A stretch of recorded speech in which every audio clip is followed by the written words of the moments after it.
ఇప్పుడు చెట్టును ఏదో పూజించడం మాత్రమే కాదు, దాన్ని తప్పకుండా సంరక్షించాలి. అందుకే నేను చాలా చోట్ల చెప్తూ ఉంటాను. నేను అన్ని చోట్ల చెప్పేది ఏమిటంటే, నేను పెట్టుకున్నటువంటి ఒక నియమం నేను అలాగే చేయిస్తుంటాను అన్ని చోట్ల.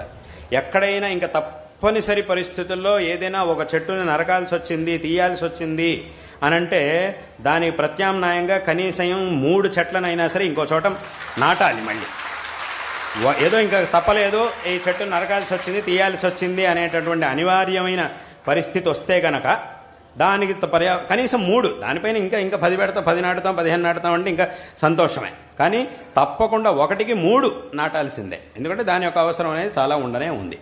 కాబట్టి ఇక్కడ ఆ ప్రకృతిని పూజిస్తున్నాము అనేది మన ధర్మంలో ఉన్నప్పుడు దాన్ని సంరక్షించాలి అనే మాటని ప్రత్యేకంగా చెప్పాల్సిన అవసరమే లేదు. దానిలోనే ఇది కూడా వచ్చింది. కాబట్టి అయితే దాన్ని చేస్తున్నారా లేదా అనేది వేరే విషయం. ఇప్పుడు నదులు ఉన్నాయి, నదులన్నీ కూడా కలుషితం అయిపోతుంటాయి. అది నదులన్నీ కూడా కలుషితం అయిపోతుంటాయంటే మనం వాటిని సరి చేసుకోవాల్సిన బాధ్యత కూడా మనదే.